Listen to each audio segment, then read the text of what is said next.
il y a un truc dont on parle jamais, et c'est de nos côtés sombres. Vous savez, les côtés pas très reluisants de notre caractère. Et finalement, c'est un élément qui est extrêmement important.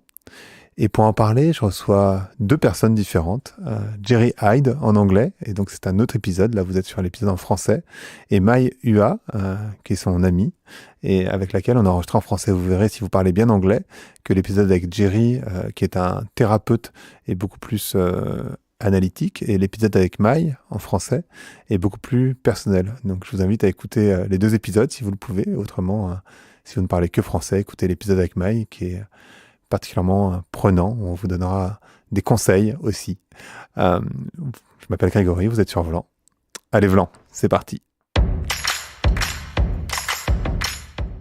Bonjour Maï. Bonjour Greg.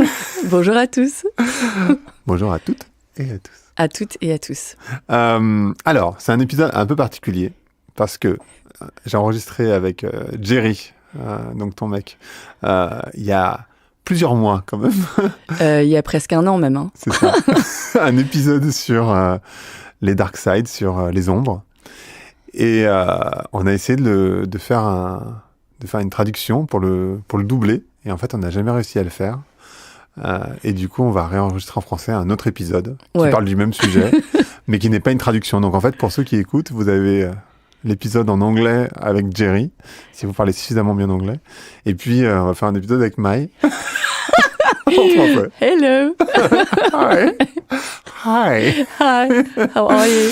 Alors, donc Jerry, il a écrit un bouquin qui s'appelle The Book of Sin. Ouais. Donc le livre des péchés, on va dire. Voilà. Traduit de manière littérale. Pourquoi, selon toi, c'est important de parler des ombres ou des dark sides?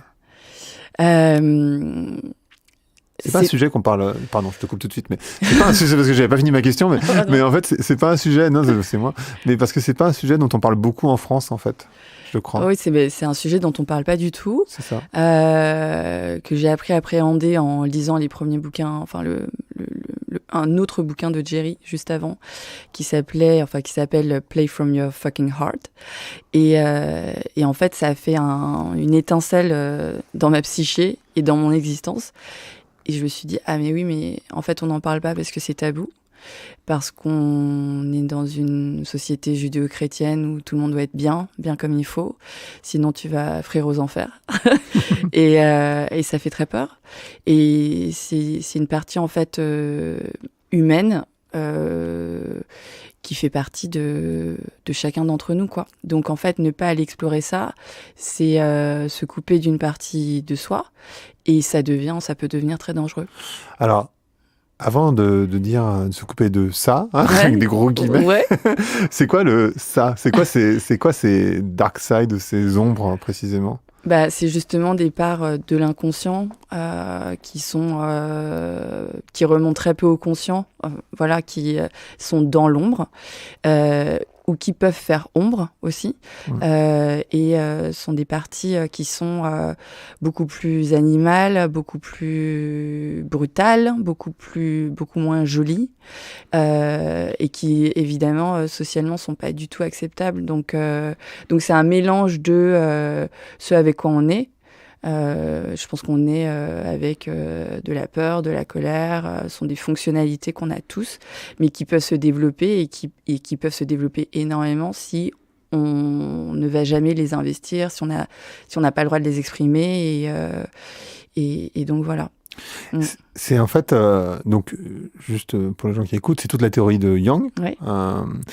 Et il dit, il y a cette phrase, donc c'est Jerry qui dit do you want to be a good person or do you want to be a whole person? Donc, est-ce que tu veux être une bonne personne ou est-ce que tu veux être une personne entière? Voilà. Parce qu'on veut tous être, a priori, des bonnes personnes. C'est tout ce qu'on montre sur Instagram, le côté bright, shiny, pardon de faire des anglicismes, mais un peu lumineux, je suis bien, ma vie est géniale, Ouais. je vais bien, tout va bien, c'est Juvamine et tout. Ouais. Voilà.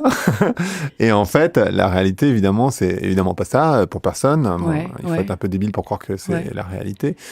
Mais aussi, ce qui est intéressant, c'est de voir que si tu ne te contrains que dans ça, et souvent on Ouais. essaye de faire ça, et c'est pour ça qu'on fait autant de bouquins de développement personnel pour dire Mm. mais comment je peux être une meilleure personne, Ouais. et mettre des power quotes sur sur Instagram. Ouais. Mais finalement, quand tu vas être une personne entière, Ouais. bah, tu vas chercher ailleurs et en particulier dans tes Ouais. ombres. Ouais, exactement. Alors, je sais pas si la bonne traduction c'est entière ou complète. Mhm. Euh, Parce qu'en fait, ces ombres-là sont des éléments qui font partie de toi. Mais si tu vas les investir et les explorer, tu vas compléter ta personne parce que tu vas compléter ton expérience humaine. Donc, il ne s'agit pas de dire que j'adore la partie de moi qui ment, manipule et est super égoïste. C'est pas ça, mais c'est bah là, j'ai fait mal à quelqu'un en étant égoïste, qu'est-ce qui a mené à ça? Et ça devient une exploration. Et ça devient une exploration de ta propre vie, quoi. Donc, d'une partie de toi-même. Et c'est pas en lisant des power quotes que tu vas, que tu vas le faire. Ça demande du travail et des expériences aussi. Et pour le faire, bah, effectivement, il faut beaucoup s'aimer. Parce qu'il faut cesser de te juger sans cesse, quoi. Et donc encore une fois, c'est pas de dire c'est oui, je m'aime même si je mens, etc. Mais c'est est-ce que je m'aime suffisamment pour être capable d'explorer pourquoi je mens ou pourquoi je me drogue ou pourquoi je suis en colère, etc., etc. Donc voilà. C'est marrant ce que je disais tout à l'heure, c'est que j'ai acheté un bouquin sur les ombres. Ouais. Il y a des années, je me souviens même plus, je pense que c'était il y a 7-8 ans. Et en fait, j'avais commencé, je m'étais dit, rien. En fait, j'avais fermé assez rapidement. Et en fait, je l'ai relu là, début 2019, et ça m'a hyper touché. Du coup, j'en ai acheté plein pour les offrir à plein de gens. Et c'est marrant comme parfois, il faut une forme de maturité Bien sûr, pour aller explorer cette partie-là, parce que sinon... on peut d'abord être dans l'ignorance, c'est-à-dire ne même pas savoir qu'on a ces dark side. Et après, la deuxième étape, évidemment, c'est de savoir, mais en même temps de dire non, mais moi, tout va bien. Ouais. Et puis la troisième, de se rendre compte que finalement... Je vais très, très bien. Ben oui, ça, ce sont des étapes et c'est pour ça qu'il faut le prendre sans jugement et avec beaucoup de bienveillance. Ce sont des étapes, en fait, c'est un cheminement. Et il y a une partie d'un développement naturel et puis il y a une partie culturelle qui fait que on n'a pas trop droit à ces explorations, donc on les fait plus tardivement. J'ai lu aussi un bouquin sur la part d'ombre et en anglais qui s'appelle Own Your Own Shadow. Donc, fais en sorte que ta part d'ombre t'appartienne, soit une partie de toi. Et il dit, le moment où l'ombre émerge, c'est quand tu as 40 ans. Donc, la fameuse crise de la quarantaine, c'est le moment où tout ce que tu as construit jusque-là pour être acceptable sociétalement, en fait, il y a ta part d'ombre qui va venir demander son lot. Parce que tout ce que tu as construit d'un point de vue, on va dire, shiny ou lumineux, en fait, nourrit sans que tu le saches, toute ta part d'ombre à part égale, sauf que tu n'arrives pas à l'exprimer, ou tu ne sais pas l'exprimer, ou tu ne veux pas l'avoir. Et donc, il y a un moment donné où elle va faire surface. Et c'est en général vers 40 ans. Donc toi, tu as fait ce travail ou pas? Ouais, bien. Ouais, c'était super. Mais tu vois, pour faire référence justement à l'épisode que tu as enregistré avec Jerry, ce qu'il disait, c'est que quand il a commencé, lui, dans le monde de la thérapie il y a 25 ans, tous les messages étaient très New Age et très Love yourself, you are wonderful. Et effectivement, quand tu commences un cheminement, tu as besoin d'entendre ça et de t'approprier ces messages-là parce que souvent, ton estime de toi et tes blocages et tes traumas aussi font qu'il faut rebooster un petit peu la machine pour pouvoir amorcer un travail et un cheminement. Mais il y a un autre moment où, en fait, c'est pas du tout suffisant. Et tu te rends compte que c'est pas suffisant parce qu'il y a des blocages dans ta vie, au niveau pro, mais surtout au niveau relationnel, où tu vas devoir détruire toute une partie de ces messages-là pour aller beaucoup plus profondément dans les abysses, quoi. C'est sympa. Ouais, c'est super. Mais en même temps, je crois que c'est Joseph Campbell qui disait ça, je vais le dire en anglais, mais c'est It's by going into the abyss that you find the treasure of life. Et c'est exactement ça qui s'est passé dans mon cas, en tout cas. Donc c'est en allant dans les abysses. Pardon, je fais la traduction du coup. Voilà, c'est en allant dans les abysses qu'on découvre le trésor de la vie. Et effectivement, pour moi, c'est ce qui s'est révélé être mon expérience, même si voilà, j'ai que 42 ans et que j'ai encore beaucoup de choses à apprendre. Inch'Allah. Mais disons qu'en allant voir, en acceptant que j'étais très en colère, en étant en contact avec ça, en allant explorer pourquoi, en remontant le fil d'une souffrance, j'ai découvert des capacités dont pour lesquelles j'étais totalement ignorante aussi, et finalement on développe des super pouvoirs aussi là-dedans. Donc, voilà. Et quelque part, comme on parle parfois de sorcières, de puissance féminine, etc., la puissance, elle est aussi dans la maîtrise de ça. En fait, il y a une phrase qu'utilise Jerry dans le podcast, je me souviens, enfin une image, c'est pas son image à lui, mais qui dit, en fait, t'as un vieux sage qui dit à un enfant, en fait, t'as deux loups, un loup blanc, un loup noir, mais en fait, quand tu nourris que le loup blanc, finalement, tu nourris beaucoup le loup noir sans même t'en rendre compte. Il y a une grosse part d'inconscience que tu disais au tout début. Donc pour les personnes qui nous écoutent, c'est de comprendre cette part-là. Est-ce que tu as des recommandations sur le processus? Toi, comment ça s'est passé ce processus? Comment ça vient si, par exemple, j'ai 30 ans et j'ai envie d'y aller plutôt que d'attendre ma quarantaine? Alors, en fait, aujourd'hui, il y a plein de techniques. Déjà, il y a des bonnes lectures, donc ça, c'est bien. Mais je pense que c'est quelque chose qui est expérientiel. Être en contact avec ces choses-là, c'est être en contact avec ton corps, avec tes émotions. Donc moi, pour ma part, ça a été un cheminement via ça. Donc, j'ai travaillé avec un thérapeute corporel. Moi, j'avais des sessions. Donc, en fait, pour la faire courte, c'est une technique où t'es allongé, t'as des techniques de respiration, de toucher et de contraction et de relaxation de certaines parties du corps. Et en fait, tu cherches où sont logées tes émotions et en fait tu les relâches, ils t'aident à les relâcher. Et moi j'avais des séances, mais c'était l'exorciste. Enfin, tu vois, je criais, je tapais, j'étais très très très en colère et en fait être en contact avec ça, c'est pas reluisant quoi. C'est pas reluisant. Et bon, moi pour le coup aussi, je suis maman.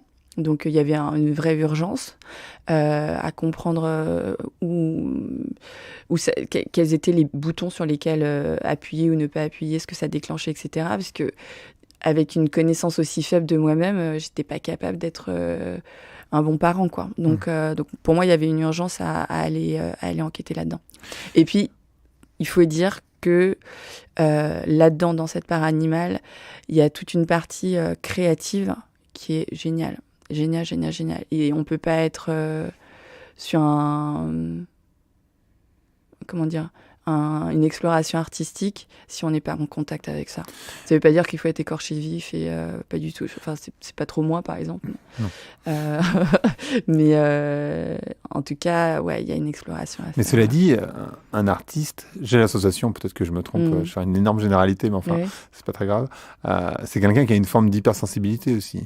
Oui, alors il y a cette forme d'hypersensibilité, d'une connexion à quelque chose. Alors, il y en a qui vont dire c'est de l'intuition, il y en a qui vont dire c'est les émotions, il y en a qui vont dire c'est le monde de l'invisible, peu importe, mais oui, t'es en contact avec quelque chose, en tout cas, qui n'est pas mental. Et la part d'ombre, c'est pas du tout mental. Donc, il y a beaucoup de gens qui peuvent aller voir des psys pendant 15 ans et qui vont jamais, en fait, aller voir leur part d'ombre parce qu'ils vont être eux-mêmes, ils vont entretenir un confort dans leur cheminement. Le thérapeute va entretenir un confort parce qu'en fait, il a un client qui revient toutes les semaines. Et du coup, ils vont jamais aller s'attaquer au cœur du schminglik, quoi. Donc, il faut avoir une... faut y aller, quoi. Il faut avoir une initiative à un moment donné et juste reconnaître que c'est quelque chose d'universel. Donc, pareil, je fais référence à l'épisode que vous avez enregistré avec Jerry. Lorsque les gens sont passionnés par Star Wars. Tout le monde veut être Luke Skywalker, mais en fait, tout le monde est Darth Vader, quoi. Donc, c'est juste deux parts de nous-mêmes qu'on reconnaît dans ces deux personnages-là, qui sont séparés en deux personnages, mais en vérité, c'est deux parts de notre psyché. Ouais, c'est sans doute ce qui a fait aussi le succès de Game of Thrones, Ouais, peut-être. ouais. Bah, en fait, ce qui se passe, c'est que si tu ne reconnais pas ta part d'ombre, tu vas la projeter. Et si tu la projettes, soit tu vas la projeter et tu vas, sans le vouloir, développer des situations conflictuelles, etc. Soit, au contraire, tu vas aller au cinéma ou regarder des séries qui vont développer, ou nourrir, ou en tout cas, ou apaiser, ça dépend, ta part de violence que tu peux pas regarder en face. Donc, tu regardes la télé, les informations, et là où ça devient dangereux, c'est si ça devient un parti politique. Ouais, bien sûr. Voilà. Et là, ça devient très, très dangereux. Si tu comprends pas ta douleur, ta souffrance, ton sentiment de trahison, etc., en fait, tu vas projeter ça sur quelque chose d'extérieur et tu vas créer des choses qui peuvent être potentiellement très dangereuses. Donc toi, dans ton processus, c'est lecture. Ouais, c'est lecture, expérience. Psychologie corporelle, c'est ça? Ouais. Et après? Tu veux qu'on en parle? Non. Mais oui, parlons-en. Moi, j'ai fait des expériences en conscience altérée, notamment avec l'ayahuasca. Donc, pour moi, j'avais des intentions qui étaient très fortes. Donc, les gens qui font ça, on leur demande souvent de préparer des intentions et ça peut être... Enfin, il y a tout et n'importe quoi. Qu'est-ce que je fais sur cette terre? Quelle est ma mission de vie? J'ai tel ou tel trauma. Je sais que je dois faire ça, mais j'y arrive pas. J'ai peur de tout. Je suis en colère. Voilà. Madré, venez m'aider.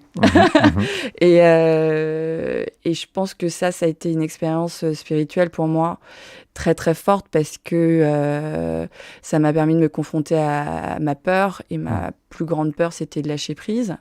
Et je pense que pour moi la plus grosse expérience là-dedans, c'était de lâcher prise. Et c'est quelque chose que tu peux pas faire avec un thérapeute, que tu peux pas faire avec une approche mentale, quoi. C'est dans le corps, forcément. C'est dans le corps, ouais. C'est dans le corps et c'est dans une partie de ta psyché qui est justement très, très profonde, qui est vraiment l'ombre de l'ombre de l'ombre. Et ça fait très peur. Ça fait très peur. Ça fait d'autant plus peur que notre conditionnement culturel fait que tout ce qui est autour du lâcher-prise, c'est quand même compliqué. Les gens doivent être dans le contrôle. On est hyper policé dans notre culture. C'est super policé. On doit être des bonnes personnes, mais voilà. Donc, être complète, pour moi, c'était faire ce type d'expérience-là, me confronter à mes peurs et me confronter aussi aux messages qu'il y avait derrière, qui n'étaient pas nécessairement des messages sympas, quoi. Donc, parfois, tu peux être confronté à des messages, je sais pas, qu'on pourrait qualifier de durs. Il faut les entendre, il faut les accueillir, il faut travailler dessus, quoi. Et tu sais ce que ça a ouvert chez toi? Ouais. Tu veux qu'on en parle? Non, pour moi... Je sais ce que ça a ouvert chez moi. Mais... Ouais. Je pense que pour moi, ça a été une expérience... quand tu es confronté à une peur très, très vive et que tu la traverses, ça te donne une confiance en toi de maboule, quoi. Parce que tu reconnais les moments ensuite dans ta vie où tu as peur et tu sais en fait que tu peux traverser la peur. Donc tu sais que elle va plus être la condition qui va faire que tu fais ou que tu ne fais pas quelque chose. Donc ça, c'est un enseignement incroyable. Et puis après, je pense que c'est vraiment une expérience pour moi qui nous relie à quelque chose d'humainement sacré, sans être dans une expérience religieuse. Et moi, je suis pas du tout quelqu'un de religieuse. Mais ce truc sacré, cette reliance, ça, c'était un truc vraiment incroyable. Donc, pour moi, c'était une expérience d'amour, très profonde. Et justement, par rapport à ce que tu disais au tout début, qui était de s'aimer soi-même, ça peut sembler un peu bateau de dire ça, comme dire, et moi c'est une question que je pose parfois à des amis, est-ce que tu penses que tu es vraiment une opportunité? Et bêtement, on va tous répondre oui, mais en fait profondément, on est quand même son plus difficile juge, donc c'est pas si simple que ça de répondre Bien oui, sûr. et d'en être convaincu en fait. Et peut-être que ces expériences-là sont, enfin peut-être pas l'ayahuasca nécessairement, mais en tout cas de travailler dessus, que ce soit à travers des bouquins ou autre, c'est une étape qui est nécessaire en fait. Ah mais bien sûr, c'est une étape qui est nécessaire parce qu'en fait, tous ces trucs, c'est power quote, c'est ça, que tu vois imprimés sur des t-shirts, ça n'a pas de sens si t'as pas une expérience en fait qui précède le mot. Et toutes ces expériences-là qui sont vraiment des expériences énergétiques, mais qui sont réelles, qui sont juste invisibles, mais qui sont réelles, ou même factuelles, je dirais, ça te fait cheminer sur un mot qui n'a plus du tout la même valeur. Toi, tu vois, c'est avoir un bouquin que tu vas pas lire pendant 10 ans et puis tout d'un coup, ça te parle. Donc, il y a des rencontres et des temps, en fait, où ton chemin, il se déroule. Et puis, à un moment donné, une expérience a une vérité et du coup, le mot qu'on met dessus a aussi une vérité, quoi. Mais souvent, tous ces mots sont creux parce qu'on ne sait pas ce que ça veut dire. Donc, arrêtez de mettre des phrases comme ça idiotes sur Instagram. Non, parce que je pense que ça a aussi une valeur et finalement... je plaisante. Quand je pense que les gens ont besoin de force, ils ont besoin d'amour. Il faut juste pas qu'ils pensent que les réseaux sociaux, c'est la vraie vie, quoi. C'est tout, ça. Mais voilà. Et j'ai l'association, peut-être, tu me contrediras, je sais rien, que justement, je vois de plus en plus d'Instagrammeuses, principalement des femmes, qui ont accès, et qui du coup partagent de manière beaucoup plus ouverte. Alors c'est sûr, elles ont vieilli, et c'est peut-être pour ça aussi qu'elles ont accès, mais t'as pas l'association qu'il y a toute une vague comme ça, alors sur Instagram, mais ça pourrait être n'importe quel réseau social, c'est juste qu'Instagram, en ce moment, c'est un peu le réseau social pour les vieux, enfin pour nous, pour les 25-35. Pour les yeuves. Ouais, pour nous. Qui ça, c'est vieux de dire ça. Tu sais.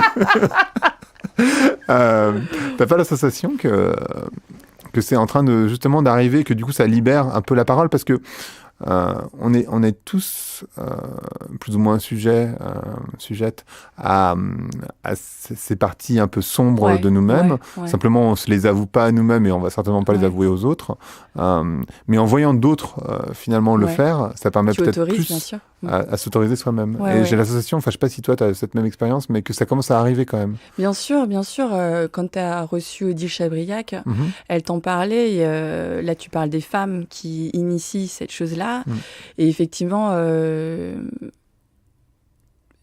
comment dire, je sais pas si c'est... Enfin, il aurait été prouvé, voilà, je vais le dire comme ça parce que je l'ai pas vérifié. Ça se vérifie dans mon expérience, mais pas nécessairement au niveau de l'espèce femme, on va dire ça comme ça, que tout au long du cycle, en fait, il y a des moments où la psyché, elle s'ouvre pour les femmes avant les règles, où l'activité cérébrale est beaucoup plus proche de l'inconscient et des rêves, et donc on aurait un accès très très très fort pendant cette ouverture de porte à notre intuition et à notre côté plus sombre, plus agressif, plus fou que les hommes. Et c'est vrai que du coup, on est dans une représentation du temps qui est beaucoup plus cyclique et qui, on va avoir des phases plus up et des phases plus down, mais ça fait partie d'une expérience totale, quoi, et complète. Pour les hommes, en fait, vous n'avez pas assez accès à ça. Vous n'avez pas assez accès à ça. Un peu bêta, les mecs. Et donc, votre travail pour aller invoquer ça, il est plus fort. Encore une fois, l'initiative, elle doit être encore plus forte parce que nous, en fait, on y a accès, quoi. Par contre, ça a été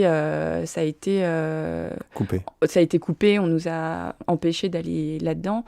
Et là, maintenant, avec les différents mouvements féministes, parce qu'il y a plein de... Et d'ailleurs, souvent, ces femmes se réclament pas du tout du féminisme. Il y a un mouvement de femmes connectées à cette partie très sombre, très animale, l'autre l'autre qu'on ne présente pas. Danser avec les loups. Voilà. Tu fais référence au bouquin. Ouais.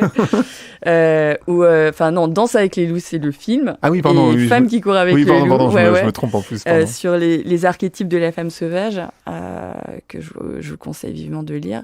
Voilà, c'est tous les archétypes qu'on a en nous et avec lesquels on est né, quoi. Donc, j'espère, en tout cas, moi, quand je travaille sur mes différents réseaux sociaux et sur mon blog ou à travers mes films, que ça autorise d'autres, qu'ils soient femmes ou hommes, ou two spirits, comme ils disent, que ça autorise les gens à aller plus profondément dans leur expérience humaine, ouais.